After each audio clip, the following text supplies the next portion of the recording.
Hello friends, welcome to my YouTube channel leading Pariksha. आज हम लोग हिंदी सीटेट का जो प्रीवियस ईयर है 2015 का उसको सॉल्व करेंगे। तो चलिए शुरू करते हैं। पहला क्वेश्चन है, भाषा सीखने की कौन सी विधि मातृभाषा को मध्यस्थ बनाए बिना दूसरे भाषा को सीखने में सहायता होती है। यानी अगर मातृभाषा को बिना मध्यस्थ बनाए अगर दूसरी भाषा सीखना है तो उस विधि को क्या बोलेंगे? अनुवाद विधि, द्विभाषी विधि, अप्रत्यक्ष विधि या प्रत्यक्ष विधि। तो इसको क्या बोलेंगे? प्रत्यक्ष विधि या डायरेक्ट मेथड।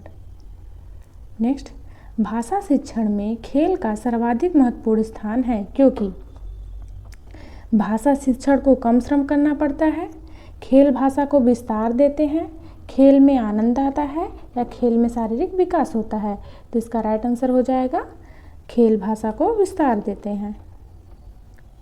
नेक्स्ट है, भाषा के अंत में अभ्यास और गतिविधियों का उद्देश्य नहीं है भाषा का विस्तार करना, सृजनात्मकता का विकास करना, बच्चों को अभिव्यक्ति के अवसर प्रदान करना या प्रश्नों के उत्तर सरलता से याद करवाना। देखिए इसमें क्या दिया है कि पाठ के अंत में अभ्यास और गतिविधि का उद्देश्य क्या नहीं हो सकता है। तो इसका राइट आंसर हो जाएगा डी, प्रश्नों के उत्तर सरलता से याद करना। देखिए जो अभ्यास प्रश्न होता है उसमें उसको याद कराने के लिए नहीं बल्कि उसमें सृजनात्मकता का विकास करना और बच्चों को अभिव्यक्ति के अवसर देना होता है। नेक्स्ट, पठन पाठन के अंत में ऐसे अभ्यास एवं गतिविधियाँ जो हो सरल भाषा वाले हों, बच्चों को स्वयं कुछ करने और सीखने का अवसर प्रदान करें, केवल पाठ से ही संबंधित हो या पाठ पर बिल्कुल आधारित न हो। तो इसका राइट आंसर हो जाएगा बच्चों को स्वयं कुछ करने और सीखने का अवसर प्रदान करें। नेक्स्ट है, भाषा शिक्षण में बालक में मौखिक कौशल के विकास के लिए सबसे कम महत्वपूर्ण है किसी विषय पर चर्चा करना, बच्चों की बात को धैर्य से सुनना, प्रश्नों के उत्तर पूछना या अपनी बात कहने पर पूरा मौका देना। तो भाषा शिक्षण में बालक में मौखिक विकास के लिए सबसे कम महत्वपूर्ण कौन सा हो सकता है? तो ये है प्रश्नों के उत्तर पूछना, क्योंकि ये क्या है? सबसे कम महत्वपूर्ण है। फिर है, भाषा सीखने में मातृभाषा का व्याघात आंशिक रूप से होता है, पूर्ण रूप से होता है, नहीं होता है या होता है। तो भाषा सीखने में मातृभाषा का व्याघात क्या होता है? आंशिक रूप से होता है। Option A is correct. Next, भाषाई कौशलों के संदर्भ में कौन सा कथन सत्य है? भाषाई कौशल एक साथ सीखे जाते हैं, क्रम से नहीं। भाषाई कौशल एक एक दूसरे से स्वतंत्र होते हैं। भाषाई कौशल एक क्रम से सीखे जाते हैं या भाषाई कौशल एक दूसरे को अप्रभावित नहीं होते करते। देखिए भाषाई कौशल के संबंध में क्या सत्य है? तो ये है भाषाई कौशल एक साथ सीखे जाते हैं, क्रम से नहीं। नेक्स्ट है, भाषा सीखने में होने वाली त्रुटियों के संदर्भ में कौन सा कथन सत्य नहीं है?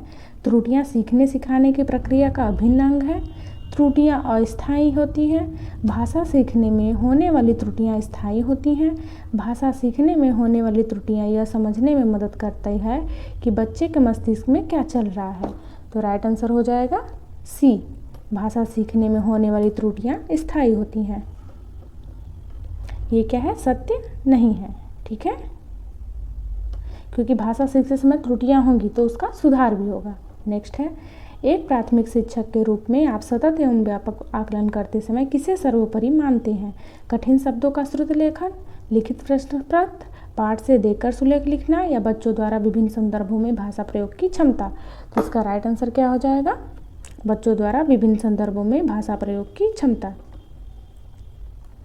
नेक्स्ट है, प्राथमिक स्तर पर बच्चों की पठन क्षमता का आकलन करने में किस प्रकार की सामग्री सर्वाधिक महत्वपूर्ण है?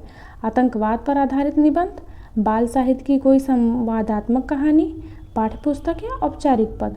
तो प्राथमिक स्तर पर बच्चों की पठन क्षमता का आकलन करने में किस प्रकार की सामग्री सर्वाधिक महत्वपूर्ण है? तो इसका राइट आंसर हो जाएगा बाल साहित्य की कोई संवादात्मक कहानी। ये क्या है? सबसे महत्वपूर्ण है। नेक्स्ट, पहली और दूसरी कक्षा में भाषा शिक्षण के साथ ही कला शिक्षा को समेकित करने का उद्देश्य नहीं है। चित्रों के माध्यम से अभिव्यक्ति करना, अभिव्यक्ति क्या?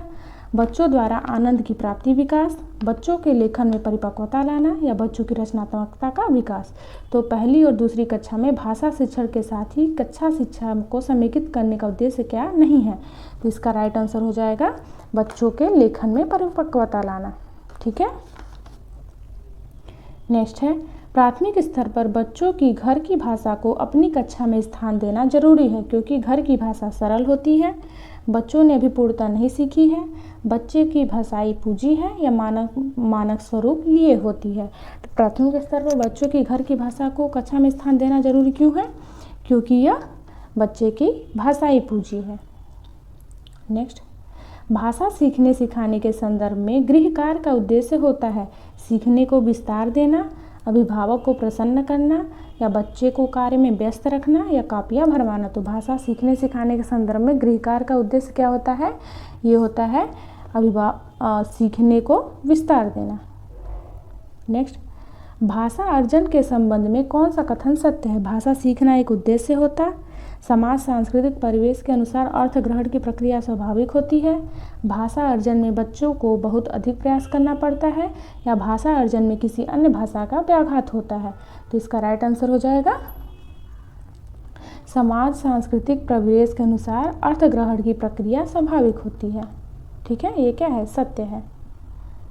नेक्स्ट क्वेश्चन, भाषा विकास के संबंध में कौन सी कथन सही नहीं है? भाषा विकास व्यक्ति निरपेक्ष है, बड़ों का संपर्क भाषा विकास की गति को तीव्र कर देता है, भाषा विकास व्यक्ति सापेक्ष है, या प्रारंभिक भाषाई परिवेश की समृद्धता भाषाई विकास में सहायक होता है।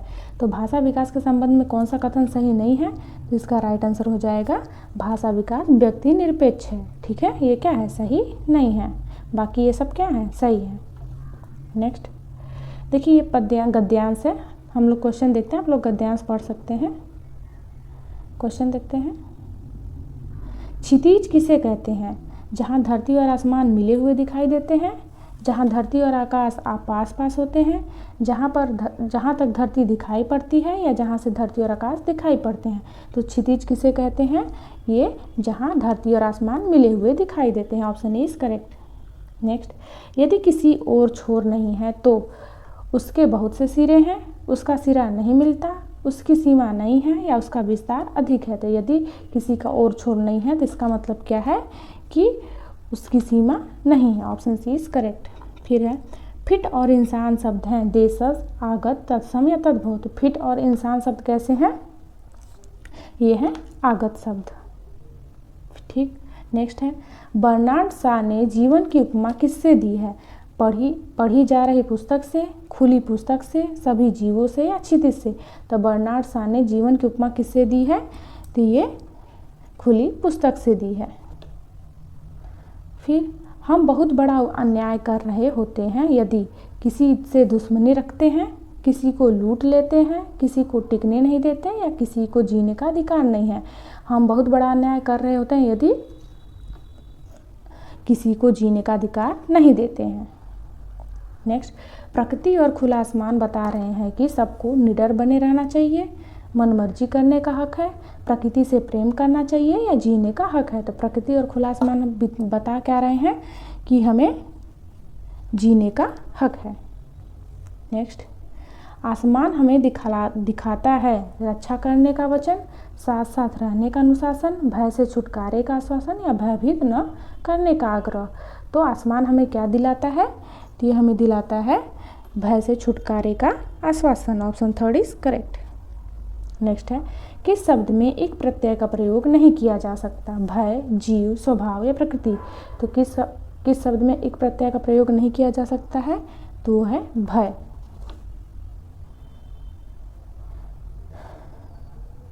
फिर, अपराध शब्द है भाववाचक संज्ञा, पदार्थवाचक संज्ञा, व्यक्तिवाचक संज्ञा, या जातिवाचक संज्ञा। तो अपराध कैसा शब्द है? ये है भाववाचक संज्ञा। पदार्थवाचक संज्ञा में क्या आ जाएगा? सोना, चांदी, दूध।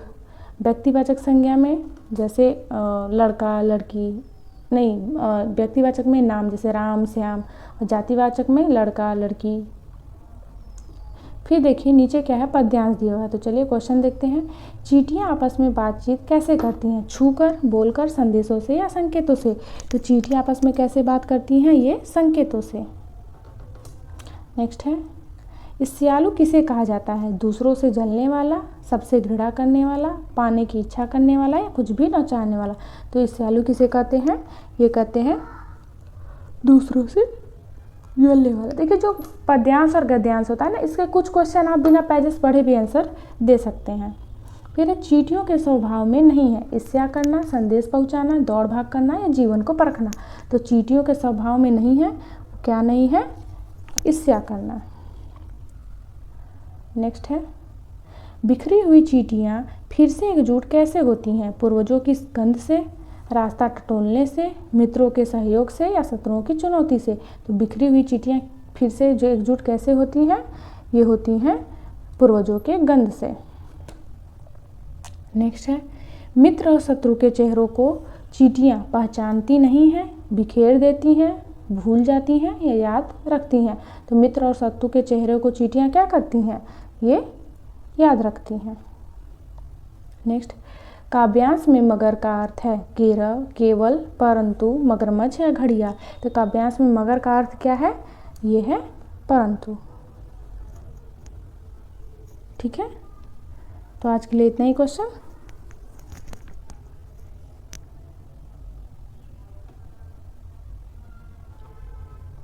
धन्यवाद।